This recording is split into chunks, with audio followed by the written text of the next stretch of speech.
What's going on, guys? It's Brandon back here for another BFR. So, Game 12 at Winnipeg against the Winnipeg Jets on November 5th at 2 p.m. We had a matinee game, and I predicted this one right off the hop. I was listening on the radio prior to the game starting, just in the car, about what not what the analyst they thought was going to happen. Said that they thought it was going to be a close game. And I laughed at that because I thought, nah, this feels exactly like a blowout.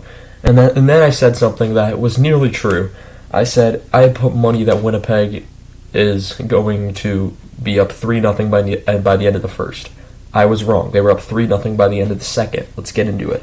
So Winnipeg wins 4-0. The Hawks go to 5-5-2. Shots were 37-30 Winnipeg. Hits were 27-23 Chicago, and faceoffs were 28-26 Chicago.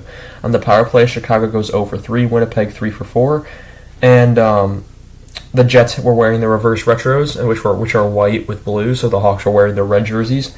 Hellebuck saves 30 out of 30 in his shutout. Soderblom saves 21 out of 24 before being replaced by Dylan Wells. It's rumored that Soderblom has a slight injury. Wells saves 12 out of 13, so yes, the Hawks are down to their fourth string goalie. Regula was in, Ruse was out. And let's start with the first. Puck hit Hellebuck. The puck hit Hellebuck on a dump, but linesman calls it icing somehow. And then there was another icing call on Chicago that was horrible. Dylan had a breakaway that was denied. Reese Johnson stopped point blank. Slow period overall. Taze from Kurashev wide. Hawks controlled second half of that period. Jets have missed a lot of shots. Kachuk to Kara missed. Radish robbed, and the Hawks pressure near the end of the period. And where we go to the second period, because that was really all that happened in the first. Tenorti was thrown in the body. Gustafson was denied, not Eric Gustafson. Regula, Kurashev, and Taze were denied on consecutive shots. Hellebuck had a great game, and goalies have performed 25 minutes in. His shots were 17-17. Kane breakaway was denied. Gustafson had a near shorthanded break because at 13:35 there was a Winnipeg penalty to DeMello for holding, which would be killed. And there was a good first half of that power play. The second half, they couldn't set it up. Then at 10:39, it's a Chicago penalty to Kara for interference. It was a stupid penalty. And the Winnipeg makes them pay. At 9:56, it's a Winnipeg power play slap shot bomb from Josh Morrissey, his first of the season, from Scheifele and Dubois, which makes it 1-0. Then at 6:37, a Winnipeg penalty to Gagne for hooking would be killed. And on that power play, it's a horrible play by Caleb Jones, who can't keep the puck in. He kind of just lets it go by him. And at 6:27, it's a Winnipeg shorthanded goal from Adam Lowry, third of the season, from DeMello and Dillon to make it 2-0. So both goals have come on the special teams. It wouldn't be and guess what? All the goals would be on special teams tonight.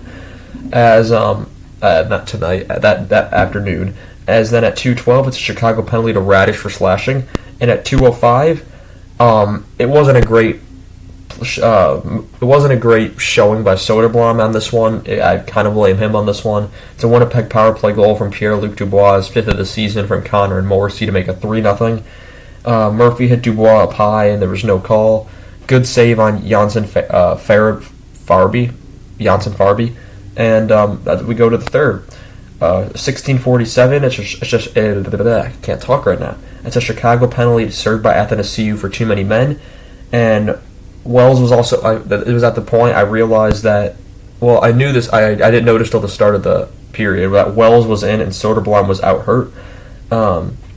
And Wells had 25 career AHL games, first NHL game. He'd been playing in the ECHL prior to his signing a few days ago, as I mentioned in one of the previous BFRs. 15:01 on that penalty that was for too many men. Winnipeg has a power play snipe goal from Nate Schmidt. Great shot by him. Wells could do nothing on that. Second of the game, or second of the season from Perfetti to make it 4-0. And there was a great block by Murphy. Regula just missed. Wells saves a counter breakaway, and that was awful defense by McCabe. I don't know what he was doing. Appleton was denied. 4:01 left to go. Winnipeg penalty DeMello for high sticking, which would be killed. Connor was stopped. McCabe had a good block. Then at 3:22, it's a Chicago penalty to Caleb Jones for slashing, which would be killed because it was 4-on-4 for 21 seconds. Reese Johnson was denied, and that was the game. Hawks were completely outplayed. It was a blowout. I saw this coming from a mile away. The fact that I could and an analyst couldn't is disturbing, as that's just how much I know this team at this point. And Yeah, they go to 500. Only still in a playoff spot because, yeah. Seattle moves into second with a win over Pittsburgh. This division is just everywhere. Teams just keep winning in that division. Unless you're these two teams, actually these three teams, these five just keep winning. Boston finally loses a game last night, and Vegas is now taken up first in the league. But Boston, I believe, just 2 points behind them. With Vegas, I think, is 11-2. Boston is 10-2. Tampa with a big win last night. Toronto beating Boston was good for them. And St. Louis has just kept losing. Dallas with another big win. But yeah, that's really all I have for you guys tonight. Dylan, I think his name's Dylan Wells. Dylan Wells was great in his first NHL game, 12 for 13. And if he's the goalie going forward, if Soderblom's really hurt, I'm not sure if I'm feeling confident, but it was first game. You got adrenaline. You're mentally in the zone in that moment, and you want to put out a good showing. He does. So we'll see if we honestly get the start next game or what's going to happen here. So thank you guys so much for watching. We don't have a game until November 10th, and that's a 9:30 game, and that's also going to be on ESPN Plus. So I will not have access to that game. So there will be a BFR on the 11th, and then we'll have a game on the 12th that I can finally watch again. So nothing for a while. So thank you guys so much for watching, and I shall see you guys in the next one. Goodbye.